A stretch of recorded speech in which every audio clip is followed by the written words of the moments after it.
This is the story of an invention that changed the world. Imagine a machine that could cut 10 hours of work down to 1. A machine so efficient that it would free up people to do other things, kind of like the personal computer. But the machine I'm going to tell you about did none of this. In fact, it accomplished just the opposite. In the late 1700s, just as America was getting on its feet as a republic under the new U.S. Constitution, slavery was a tragic American fact of life. George Washington and Thomas Jefferson both became president while owning slaves, knowing that this peculiar institution contradicted the ideals and principles for which they fought a revolution. But both men believed that slavery was going to die out as the 19th century dawned. They were, of course, tragically mistaken. The reason was an invention, a machine they probably told you about in elementary school, Mr. Eli Whitney's cotton gin.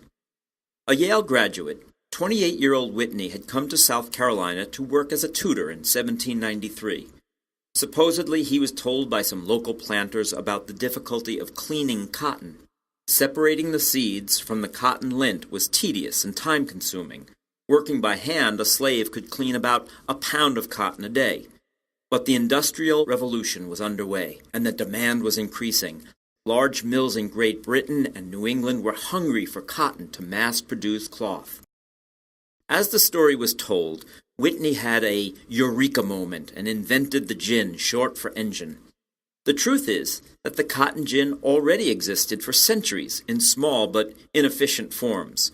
In 1794, Whitney simply improved upon the existing gins and then patented his invention, a small machine that employed a set of combs that could separate seeds from lint mechanically as a crank was turned. With it, a single worker could eventually clean from 300 to 1,000 pounds of cotton a day.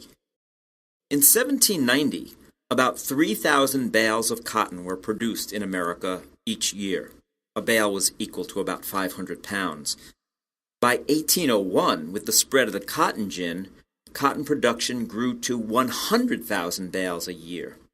After the disruptions of the War of 1812, production reached 400,000 bales a year. As America was expanding through the land acquired in the Louisiana Purchase of 1803, yearly production exploded to 4 million bales. Cotton was king. It exceeded the value of all other American products combined, about 3/5 of America's economic output. But instead of reducing the need for labor, the cotton gin propelled it, as more slaves were needed to plant and harvest king cotton. The cotton gin and the demand of northern and English factories recharted the course of American slavery. In 1790, America's first official census counted nearly 700,000 slaves. By 1810, 2 years after the slave trade was banned in America, the number had shot up to more than 1 million. During the next 50 years, that number exploded to nearly 4 million slaves in 1860, the eve of the Civil War. As for Whitney, he suffered the fate of many an inventor. Despite his patent, other planters easily built copies of his machine or made improvements of their own. You might say his design was pirated.